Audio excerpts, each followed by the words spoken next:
Any health-related information on the following show provides general information only. Content presented on any show by any host or guest should not be substituted for a doctor's advice. Always consult your physician before beginning any new diet, exercise, or treatment program.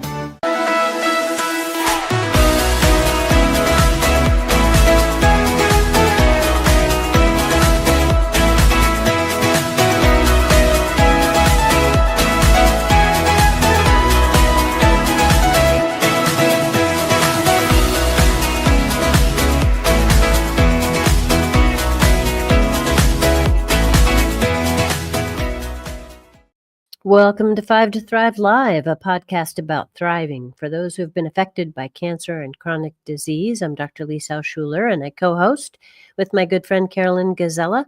You can find all past show podcasts on every major podcast outlet and also the schedule on our website, which is ithriveplan.com. So tonight, I will be talking with Dr. Ellen Milton, who I have the privilege of working with at Sonoran University. As some of you may know, I'm the president of Sonoran University, and Dr. Milton is the director of our mental health counseling program. And we're going to be tapping into her expertise about a very important and timely topic, and that's holiday blues. So before we get to her, let me tell you a little bit more about Dr. Milton. She's been a licensed professional counselor since 2010 and a licensed professional counselor supervisor since 2012. She maintains a private counseling practice where she sees clients in a variety of situations with a variety of issues. Dr. Milton's heart of service is always with her clients and with her students and interns, and she believes that her most important role with her clients, interns, and students is serving as an ally and an advocate. And she currently is the program director and an associate professor in the Master of Science Clinical Mental Health Counseling program that we have here at Sonoran University. So before we start talking with Dr. Milton, I want to thank our sponsors who make this podcast possible. First, Cetria, a patented form of glutathione clinically proven to raise blood glutathione levels. Glutathione is the master antioxidant in the body and is the body's primary defense against free radicals. You can learn more at cetriaglutathione.com. We also thank Cognizin Citicoline, which helps to keep the brain's energy-producing centers firing on all cylinders. So if you would like to enhance your brain function, memory, focus, and attention, look for Cognizin on the label of your favorite dietary supplement for brain health, and you can learn more at cognizin.com. We also thank ProThrivers Wellness Supplements, including ProThrivers Wellness Sleep, a supplement which combines higher than usual dose of melatonin and other sleep-supporting natural ingredients, which is designed specifically for thrivers. You can find ProThrivers Wellness Sleep at pureformulas.com. And finally, Dr. Ohhira's Probiotics, a best-selling probiotic for over 30 years with 12 probiotic strains, which are shelf-stable due to their unique fermentation process, and no refrigeration is required. You can learn more at drohhiraprobiotics.com. So with that, Dr. Milton, welcome to Five to Thrive Live. Thank you so much, and thank you for having me. Absolutely. So I want to jump right into this important topic because this is a beautiful time of year, but it's also a very stressful time of year. And I think you probably see a lot of this. So what are some of the mixed emotions that you commonly see in your patients? The holidays can be wonderful and hard at the same time. The holiday season often brings people a mix of joy, nostalgia, stress, and expectation. And it's really common to feel conflicting emotions at this time. Excitement along with sadness, anxiety, and gratitude, and certainly paired often with exhaustion and fatigue. Acknowledging that duality is the first step toward caring for yourself. You're allowed to feel all things, and none are bad or wrong. Mm-hmm. Duality, the tension of opposites, I think is Yes. operational so often. So, where this surfaces a lot is in family gatherings for lots of reasons, of course. I'm wondering if you have any insight on how people can recognize these dynamics surfacing as they experience the holidays. Oh, absolutely. Family gatherings can bring connection, laughter, and tradition, but they can also resurface old dynamics and emotional pressures. You may experience warmth and belonging in one moment and then tension or overwhelm the next moment. And both can be true. So, giving yourself permission to notice what you're feeling without judgment. Set an intention to take care of yourself ahead of time and decide ahead of time what you can reasonably commit to doing. Mm-hmm. Yep, that's very good. So just sort of, I'm going to add a little bit to that perhaps. And here, I'm listening to what you're saying. I'm thinking that also implies a sense of being gentle with oneself and Mhm. kind of giving oneself a little grace as they experience these ups and downs. Absolutely. Practicing kindness to yourself, taking small breaks, practicing kind phrases such as, I need a moment. I'm stepping outside for fresh air. I'll join back in shortly. Planning Hmm. for moments of rest and building in small recovery breaks during gatherings and even during travel.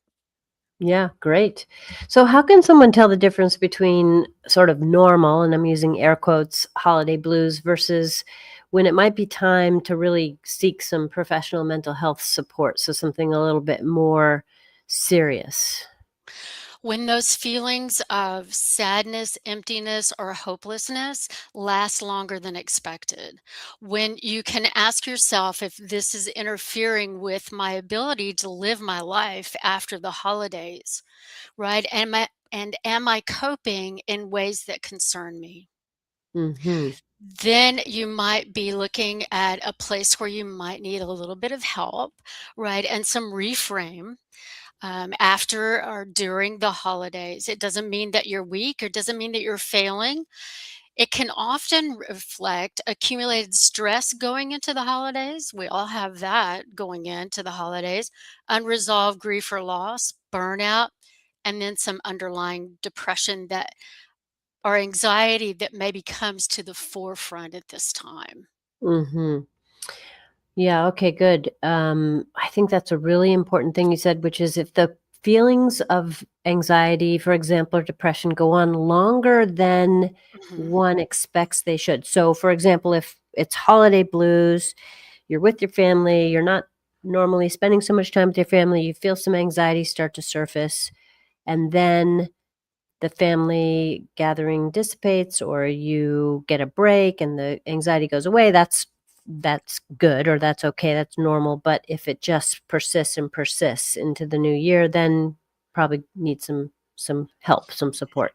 Yes, if it interferes with the person's ability to function, then that is probably the largest red flag Hmm. Function at work, function in their day-to-day anywhere activities. in any important area of their life, work, relationships, school, right? Whatever those functions that they have to perform as an adult are, if it's interfering with their ability to function in one important area, then they might want to contact somebody like me.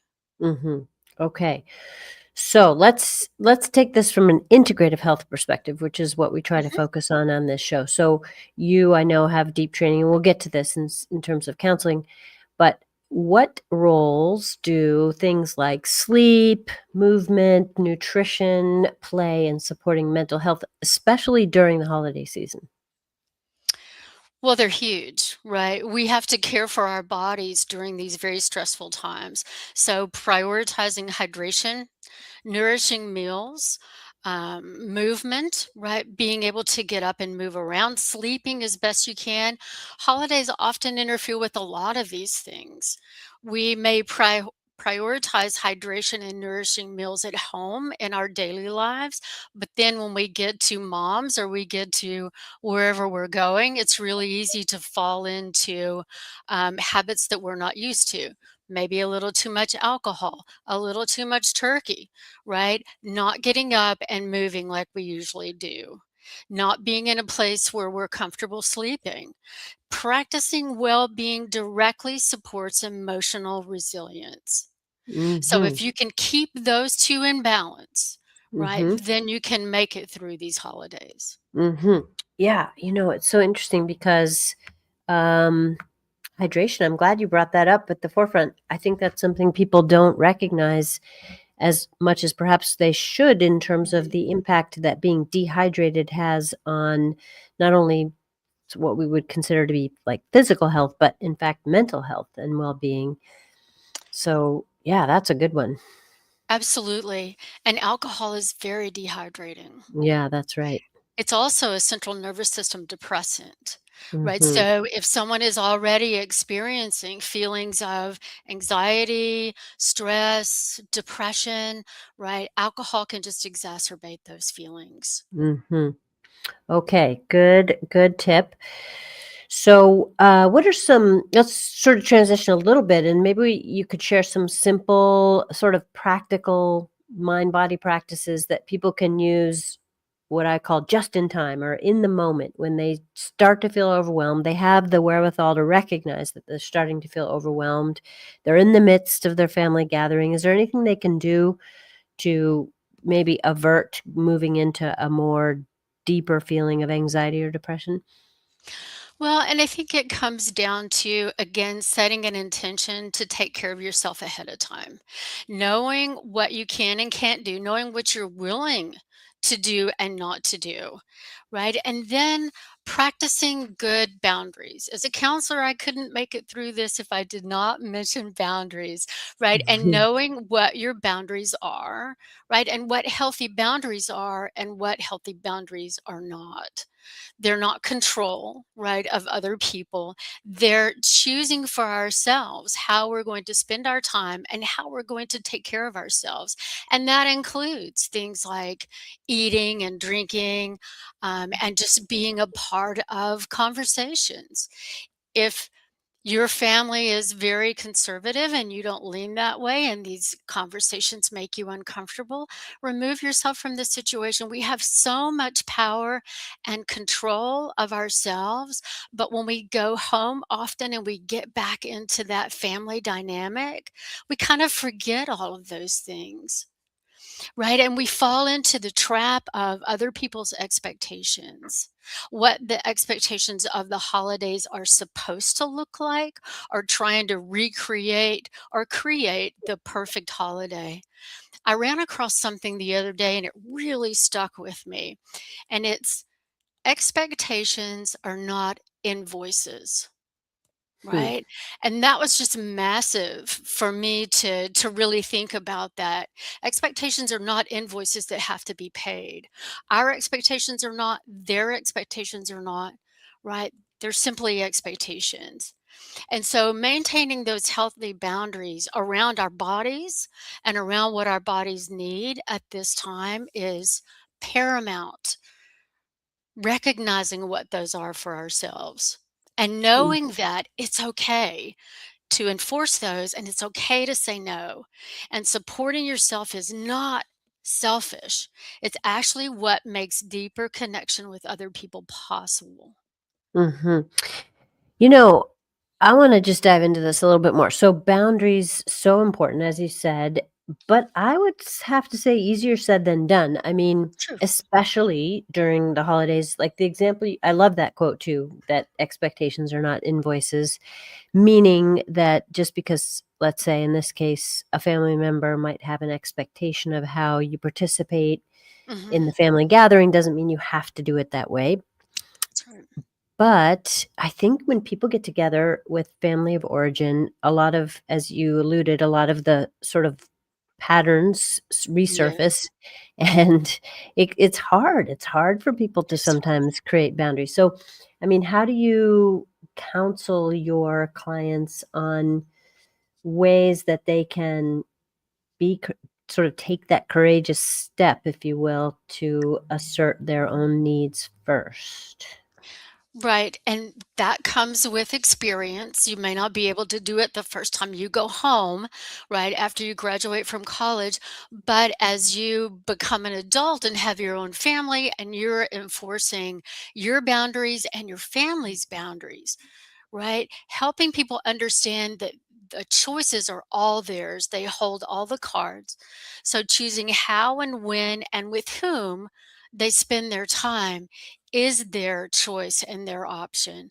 And that includes how to pick and choose where you're going to spend what holiday with what family, right? It includes a lot of different things. Communicating ahead of time about your schedules, about your traditions, because as we grow up and have children and grandchildren of our own, we create our own traditions.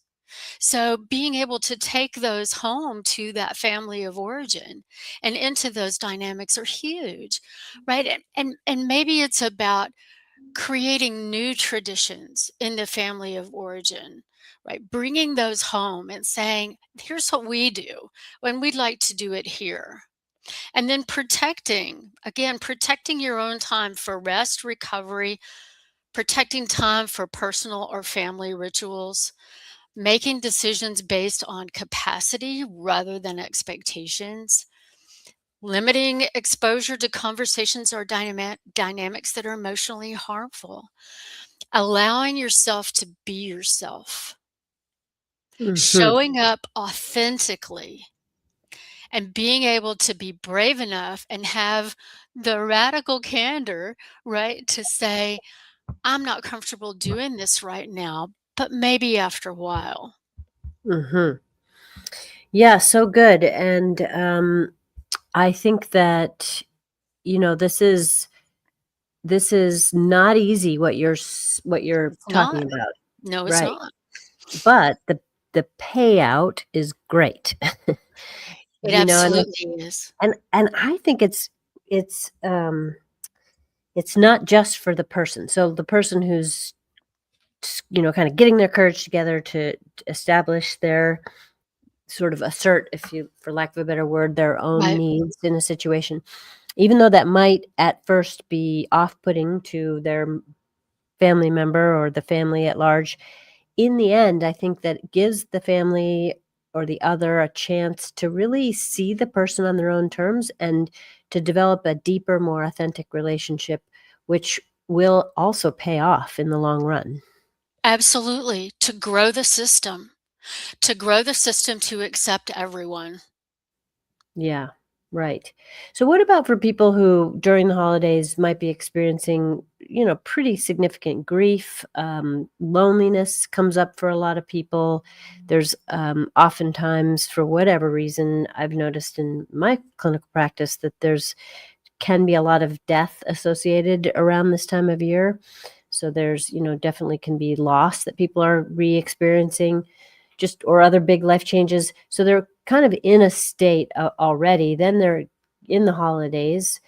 How can they? Do you have any ways that they can still be in those legitimate experiences of grief, loneliness, etc., but also feel the holidays in a way that gives them maybe some peace, some joy, some comfort? Finding ways to honor their grief, finding ways to honor their feelings. The first year after I lost my mom, we set a place for her at the table. And we went around the table and we shared a memory. And it brought up a lot of tears. Even on a very happy day, it brought up some tears. But we were honoring those feelings of grief. So, finding ways to honor your feelings, whether those are grief or sadness, loss, whatever those feelings are, shoving feelings down is not a good way to deal with them. They come out sideways.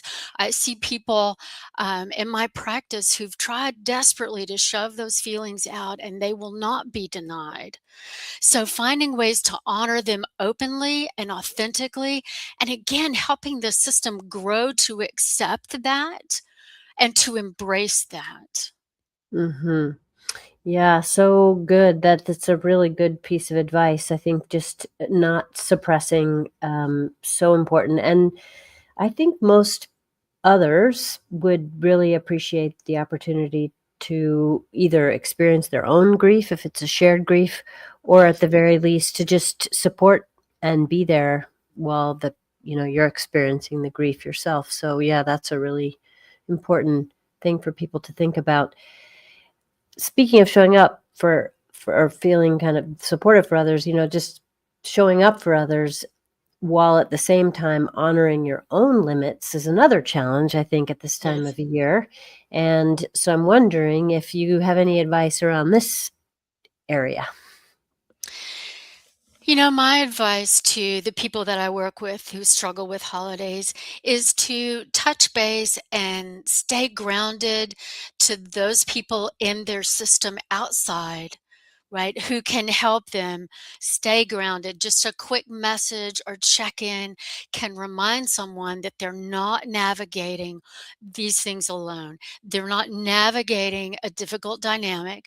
They're not navigating joy or sadness or grief alone.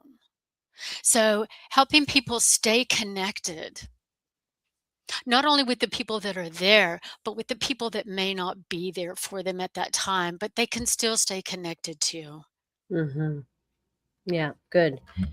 Um, I wanted to take a moment to give you a chance to describe to people what you're a licensed professional counselor and you're running a master's program in mental health counseling. So, for somebody who's not familiar with this field, what number one would they experience if they went to see somebody who had a professional counseling master's degree?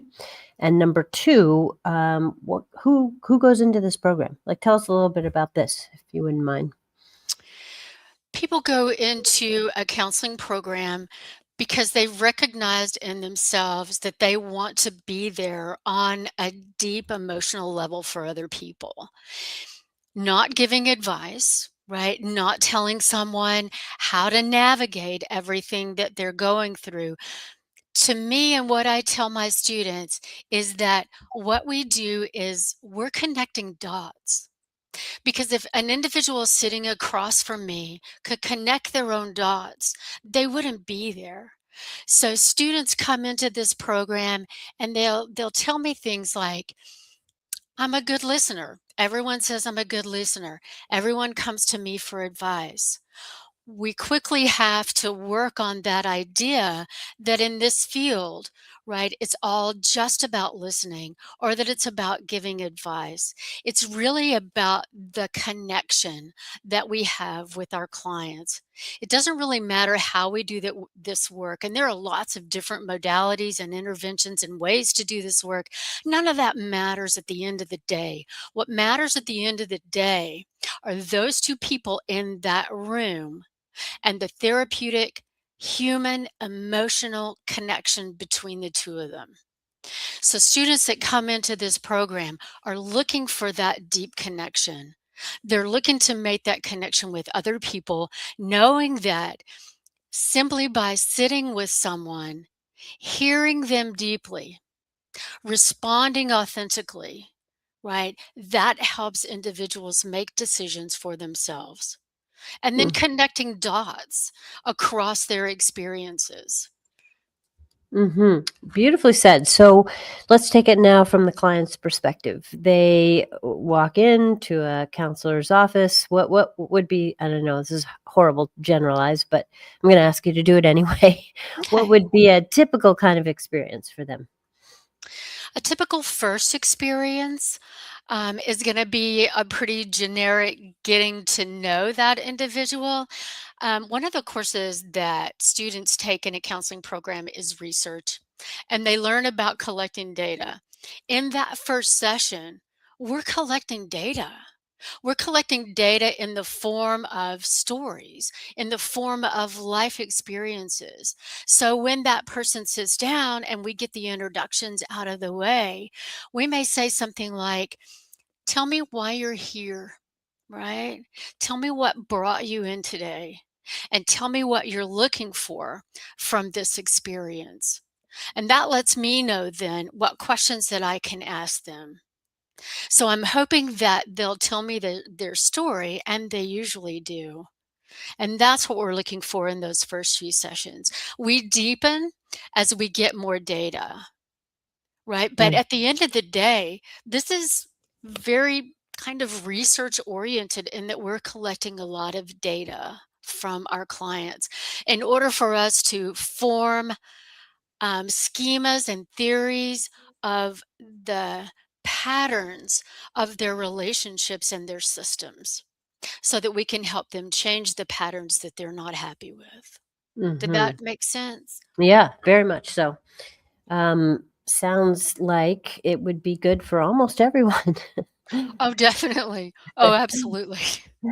So let's go back to our theme of holidays for a moment. Okay. And if someone listening wanted to create sort of a holiday mental health plan for themselves and perhaps their family, what would be some of the key elements? I think you've alluded to this already, but what would be some of the key elements that you would encourage them to include?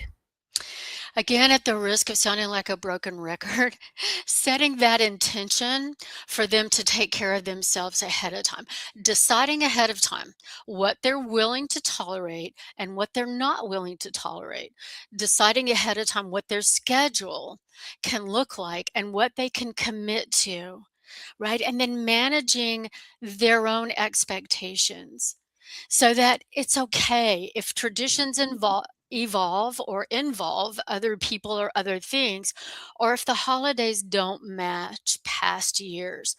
Focusing on what's meaningful for them for now, right? Rather than trying to recreate something perfect. The holidays invite complexity, and they can be a time of connection and joy, but also a time of stress or emotional heaviness.